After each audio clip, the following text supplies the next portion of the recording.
Screen पर दिए हुए 2026 के जेईई मेन के इस सवाल को गौर से देखें स्टूडेंट्स।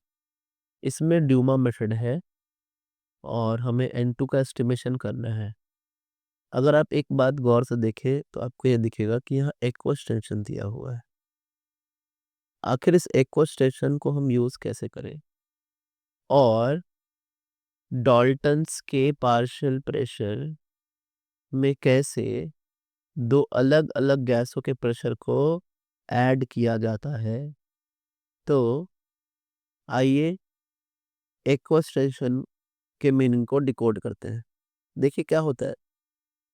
इस क्वेश्चन को मैं पहले रीड कर देता हूँ फिर आपको बताता हूँ। In the Dumas method for estimation of nitrogen 0.5 gram of organic compound give 70 ml of nitrogen collected at 300 Kelvin and 715 mm pressure. The percentage of nitrogen in the organic compound is। देखिए यहाँ जो N2 gas बनाया जाता है organic compound से, उस N2 gas को पानी के ऊपर कलेक्ट किया जाता है। जब पानी के ऊपर कलेक्ट कर रहे हैं ना, तो पानी भी वेपर में कन्वर्ट होगा यहाँ पे, है ना। तो साथ साथ यहाँ पे क्या होगा, N2 गैस भी है और पानी भी है, पानी का वेपर। तो उस केस में जब टोटल प्रेशर दिखेगा ना पीटी, वो पीटी का क्या होगा, N2 का भी प्रेशर होगा और साथ में वाटर वेपर का भी प्रेशर होगा। इसी को इक्वेशन बोलते हैं। ये एक पर्टिकुलर टेम्परेचर पे फिक्स होता है। तो जो हमें यहाँ पे 715 mm ऑफ Hg इन्होंने दिया है, उसमें नाइट्रोजन का भी प्रेशर है और एक्वस टेंशन यानी वाटर वेपर का भी प्रेशर है। तो ये Pn2 हम निकालेंगे कैसे, यहाँ पर 15 लिख देंगे। तो Pn2 हमारा आ जाएगा कितना, 700 mm ऑफ Hg।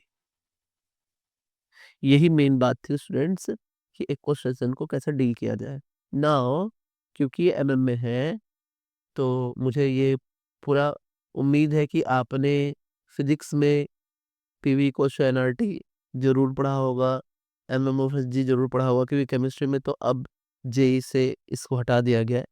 फिर भी Pn2 is equals to 700 upon 760 से डिवाइड करोगे आप तो ये ATM आ जाएगा, क्योंकि 1 ATM is equals to 760 mm of Hg।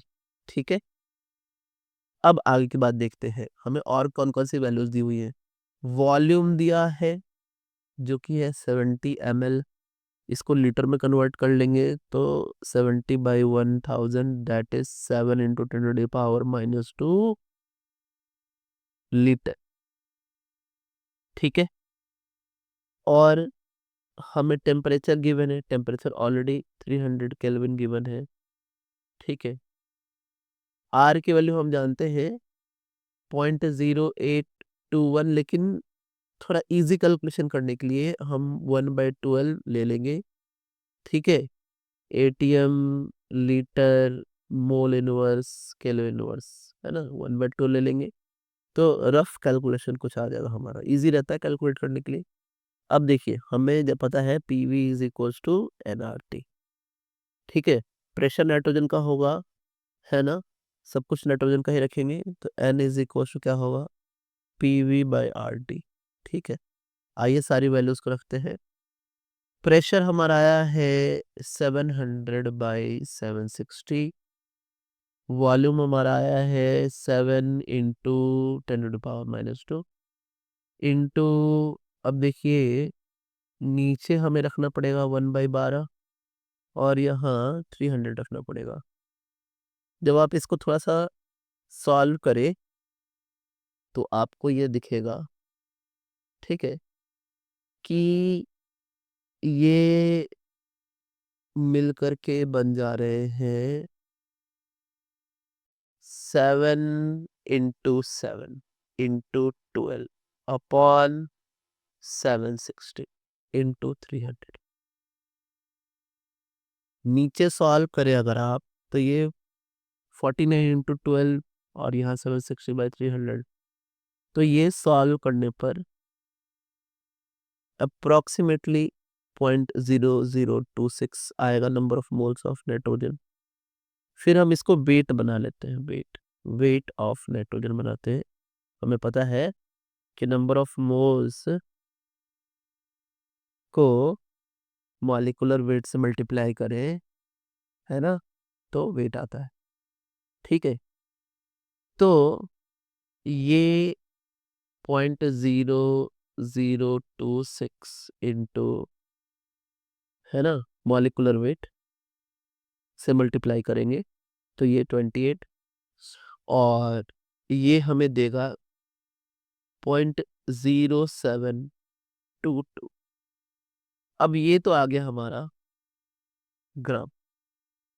अब आप इस बात को समझे कि पूरा जो ऑर्गेनिक कंपाउंड था जिससे हमारा N2 बना, वो पूरा ऑर्गेनिक कंपाउंड था 0.5, और N2 जो बना है वो एक्चुअली यहाँ नाइट्रोजन प्रेजेंट होगा।